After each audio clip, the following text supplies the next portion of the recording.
And welcome to Fox News Sunday Panel Plus with Bill Kristol, Jeff Zeleny, Fred Barnes, and Juan Williams. Now, the president said something on, I guess, Friday that kind of tickled us. In part, it's about us here. But let's take a look at it and talk about it. Here we go.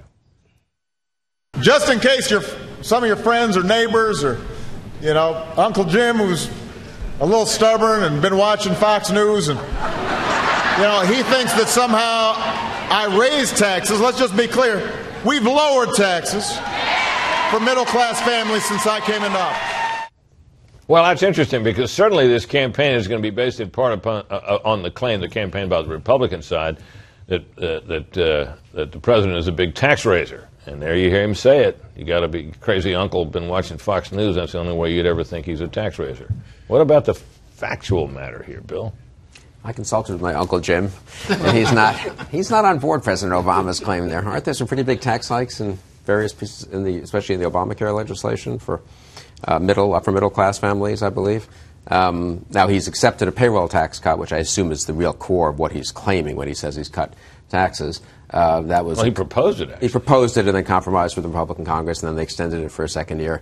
I'm not sure it's the best. It's done very well in creating jobs, but I suppose I don't honestly know. I haven't done the math to see, as a sort of technical matter, whether he can legitimately claim that net, a middle-class family's taxes are slightly lower than they were when he took office. But, Jeff, it raises the question of whether he can neutralize the issue, doesn't it? Well, he's sure trying to neutralize the issue, and I think he's done a decent job of that, at least this week, holding an event saying that he, is drawing the line of a middle class family's income at $250,000, and that immediately created this debate in the campaign that the Romney campaign didn't necessarily respond to as quickly. I'm still struck by the fact that we're seeing the President of the United States out there campaigning more. Of course, his job is on the line, but we're still not seeing a lot of Mitt Romney campaigning.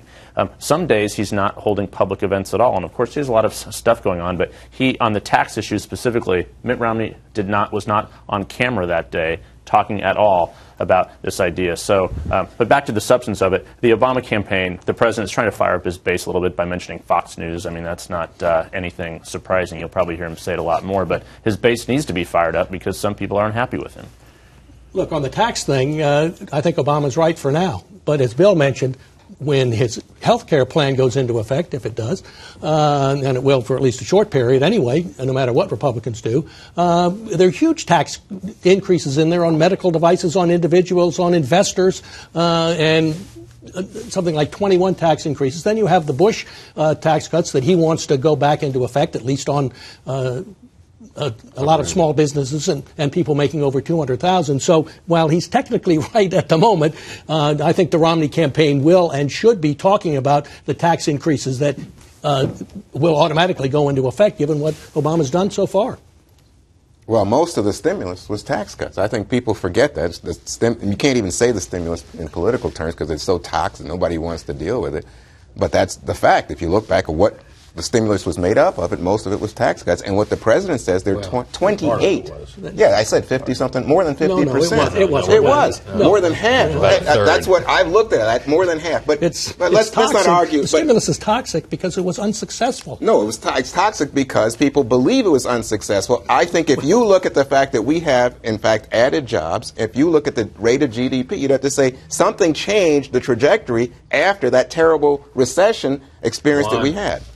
The fact of the matter is that the economy emerged from recession in the third quarter of 2009 before the stimulus spending of the tax cuts took effect and the economy began to grow again. Yes, and it continued to grow with the stimulus. Right, but by I think what this discussion shows, though, this is, as a broader point about the campaign, the Romney campaign thinks it can be a referendum on the last 3.5 years. I think the truth is the last 3.5 years are a very mixed bag. I'd be a big critic of President Obama's economic policies, but also the Romney campaign's got to make it about the next 4 years. Here's where President Obama will take the country, which I think Mitt Romney can credibly say, I would certainly believe it, is not in a good direction economically, and here's where I will take the country. So I do think it gets back to what I think various people, we've all probably said over the course of this morning, which is a more forward-looking campaign, I think, is important for Mitt Romney.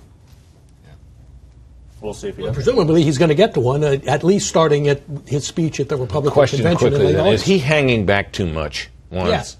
Yeah, I mean, he's got this whole thing about not campaigning, not responding. Yeah, Jeff made that point very well. Jeff, what's your thought? You think is this a reluctant campaigner?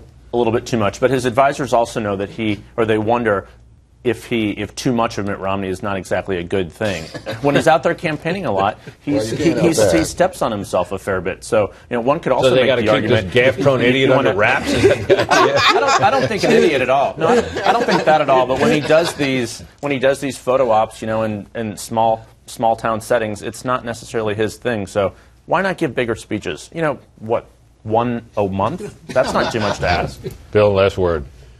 I think you should campaign a lot, but I do think the speeches are important. I mean, if you think of challengers who've won, people from the out party, George W. Bush in 2000, it was a very policy-heavy campaign. It's not that the voters understand or follow every detailed policy. They are reassured that, hey, you know what, if I vote against the party that's in office, if I vote for a change, this guy has a plan or several plans in different areas to take the country forward. Someone asked me the other day, well, what's the Romney plan on X, Y, or Z? And I think he has a lot of details if you go to his website and look at stuff he said 2 months, 4 months, 6 months ago. But I would be laying out the plan in some of these areas more than he has.